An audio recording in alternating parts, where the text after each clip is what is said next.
pourquoi Charles Baudelaire nous dit-il « J'ai pris ta boue et j'en ai fait de l'or ».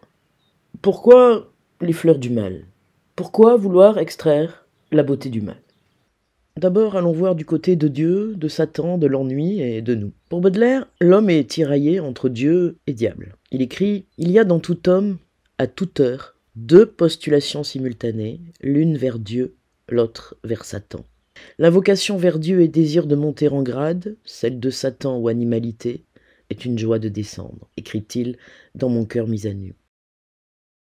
Si l'homme est confronté à l'ennui qui conduit au spleen, c'est que l'homme a péché. Si l'homme est mélancolique, c'est parce qu'il se souvient de la chute. La chute, c'est Adam et Ève qui désobéissent à Dieu, parce qu'ils mangent la pomme, c'est-à-dire le fruit défendu de l'arbre de la connaissance du bien et du mal. La conséquence sera que leurs descendants, l'humanité tout entière, sera vouée à connaître le mal, à le subir ou à le faire ou les deux. Pour Baudelaire, donc, le mal est inhérent à cette condition humaine, et il va en faire un thème récurrent de son œuvre. Dans le poème liminaire, au lecteur, il nous avertit. C'est le diable qui tient les fils qui nous remuent.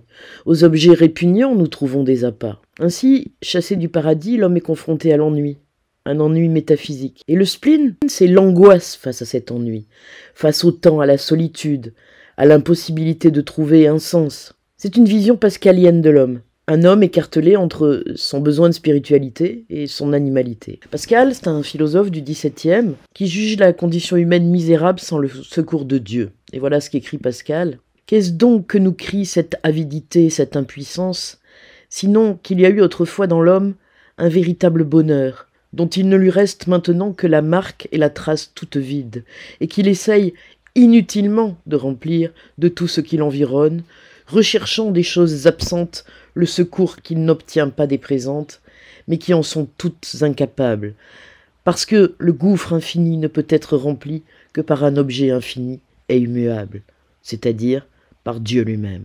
Ainsi, pour Pascal, nous nous divertissons pour éviter de nous retrouver face au néant de notre condition.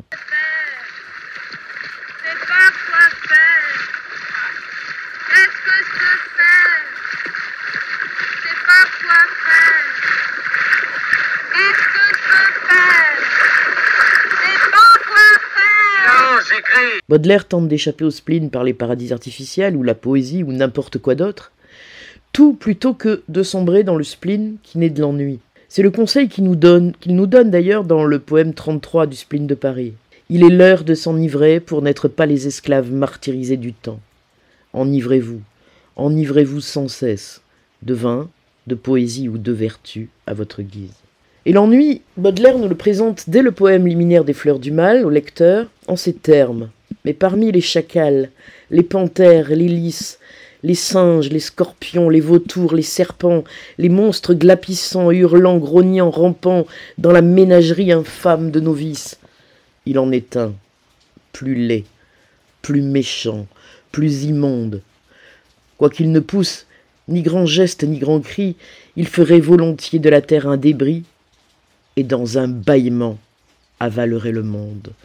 C'est l'ennui. L'œil chargé d'un pleur involontaire, il rêve d'échafaud en fumant son houka. Tu le connais, lecteur, ce monstre délicat, hypocrite lecteur, mon semblable, mon frère. Et oui, nous le connaissons déjà, cet ennui. En ce qui concerne Baudelaire, donc, il est saisi par l'ennui et donc s'enfonce dans le spleen. Mais qu'est-ce qu'au juste que le spleen? Le mot existe déjà au XVIIIe, il est d'origine anglaise et remonte au XIVe siècle. Et à l'époque, il désignait la rate, qui était le siège de la bile noire. Dans la médecine d'Hippocrate, on pensait responsable de la mélancolie. Il apparaît aussi chez les romantiques, mais c'est Baudelaire qui lui donne toute sa force. Dans une lettre à sa mère en 1857, il le définit ainsi. « Ce que je sens, c'est un immense découragement, une sensation d'isolement insupportable, une peur perpétuelle d'un malheur vrai, une défiance complète de mes forces, une absence totale de désir, une impossibilité de trouver un amusement quelconque. Je me demande sans cesse à quoi bon ceci, à quoi bon cela. C'est là le véritable esprit du spleen. » Et le spleen, bien sûr, c'est aussi le sentiment d'horreur d'être enfermé à l'intérieur de ce monde fini, matériel. C'est une sorte de claustrophobie existentielle qui est très visible dans Spleen 4. Il y a d'ailleurs 4 poèmes successifs dans Les Fleurs du Mal qui sont intitulés Spleen. Ce sont les poèmes 75 à 78, dont certains sont très connus, comme le 76, J'ai plus de souvenirs que si j'avais 1000 ans. Et bien sûr, le 78, le dernier des 4 poèmes sur le spleen, se termine par l'angoisse despotique. Sur mon crâne incliné plante son drapeau noir, comme une victoire absolue, justement, du spleen. Mais alors, comment être poète dans un monde sans idéal? Un monde envahi par l'ennui, condamné au spleen. Le poète, c'est celui qui est prisonnier de la banalité, qui est confiné dans cette espèce de résignation universelle, mais qui rêve d'un ailleurs impossible et qui étouffe dans le cachot qu'est ce monde, comme il le dit dans Spleen 4. Ce spleen, c'est aussi ce qui nous vient d'Amérique et que Baudelaire rejette, qui est le règne de l'argent et le mépris de l'idéal. Il sera le premier à utiliser le mot américanisé. Il dit que ce monde nous américanise, que l'argent et le mépris de l'idéal nous américanisent.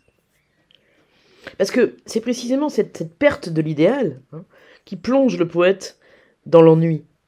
Mais cet ennui, c'est quoi? C'est un ennui métaphysique. Donc c'est la conscience de l'infini, de la mort qui est annoncée par l'horloge. C'est un gouffre qui nous attend. Et rien ne peut nous sauver. Aucun Dieu, aucune promesse, rien. Donc, il nous faut un idéal. Seul l'idéal peut nous sauver du spleen. Alors le poète va se révolter contre ce monde qui ne veut pas de lui et va lui préférer le rêve. Certes, je sortirai quant à moi satisfait d'un monde où l'action n'est pas la sœur du rêve. Parce que, justement, l'idéal, il naît de l'imagination et du rêve. L'idéal, c'est quoi, finalement? C'est la capacité à sentir la beauté et à comprendre le monde invisible. C'est le monde invisible des choses spirituelles, dont le monde visible dans lequel nous vivons n'est que le reflet. Alors évidemment, on retrouve ici la vision platonicienne, avec l'opposition entre monde sensible et monde intelligible. Pour Platon, les apparences du monde sensible, la réalité qui nous entoure, d'abord nous trompe et ne serait qu'un vague et trompeur reflet ou une pâle copie d'un monde invisible qui nous est inaccessible.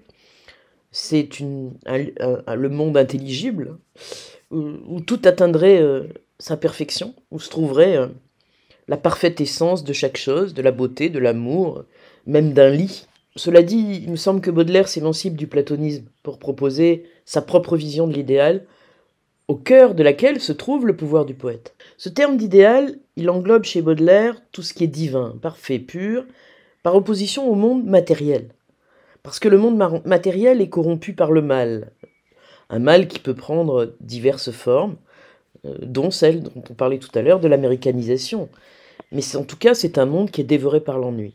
Donc ce terme d'idéal va désigner un monde invisible, inaccessible, en apparence, mais pas inaccessible à tout le monde, parce que le poète est capable d'entrevoir, par son imagination, ce monde invisible.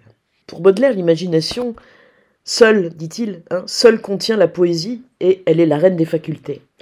Mais c'est pas une imagination totalement débridée, instinctive et sauvage, non. C'est une conscience. C'est un travail des forces de l'esprit. Et cette imagination, elle va servir à composer l'univers qui nous parvient comme incohérent. En fait, l'imagination baudelairienne, elle permet d'ordonner la nature. Elle l'ordonne selon des règles, des liaisons, des correspondances que seul le poète est capable de voir. Et donc le poète devient un traducteur, un déchiffreur de cette analogie universelle. C'est celui qui, pour le citer, comprend sans effort le langage des fleurs et des choses muettes. C'est un initié, en fait, qui est capable de déchiffrer le langage des choses et de traduire cela au reste de l'humanité. Pour cela, pour pouvoir traduire le monde invisible, le poète va se faire l'inventeur de métaphores, mais de métaphores exactes qui rapprochent ce qui doit être rapproché. Et ces métaphores qui font lien, ce sont les correspondances. Je vous conseille d'ailleurs de lire le poème qui porte ce titre. Mais si je prends la première strophe, la nature est un temple où de vivants piliers laissent parfois sortir de confuses paroles.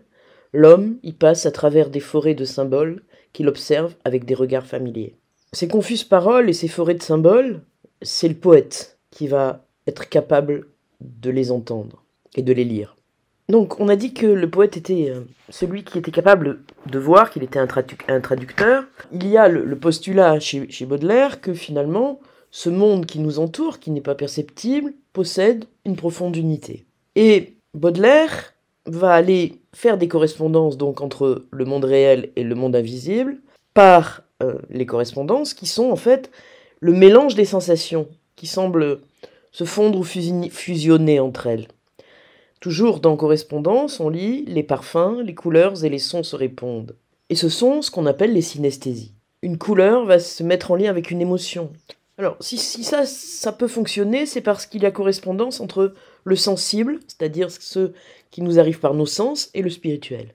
En fait, par les correspondances, le monde se révèle comme une unité. Le poète, donc, parce qu'il est le seul à pouvoir déchiffrer ce monde invisible et immatériel de l'idéal, le poète sera un alchimiste. Cette capacité à être synesthète, à faire des analogies, à faire correspondre les symboles, qui permet aussi au poète d'être un alchimiste.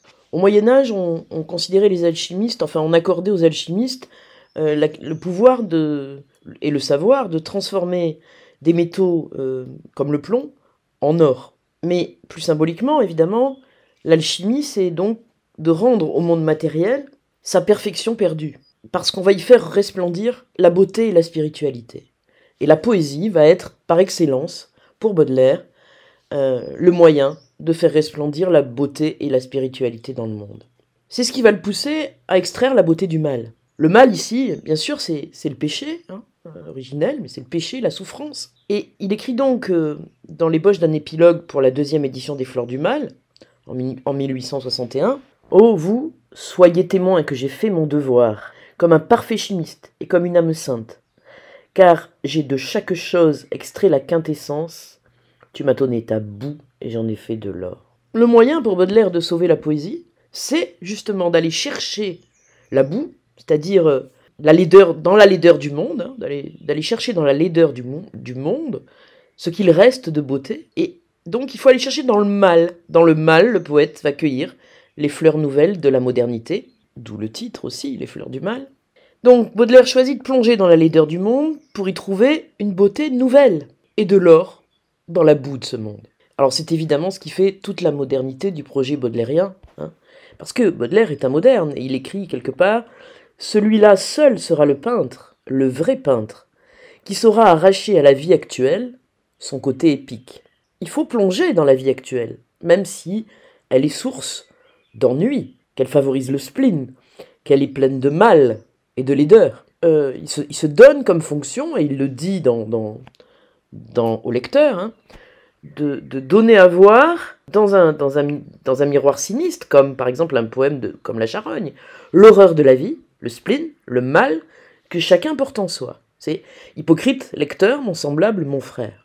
Mais, bon alors, pourquoi se donner un tel objectif poétique ? On y a partiellement répondu, mais on va approfondir. Pour Baudelaire, la poésie, et là il est en lien avec les Parnassiens, pour Baudelaire, la poésie n'a rien à voir avec la morale.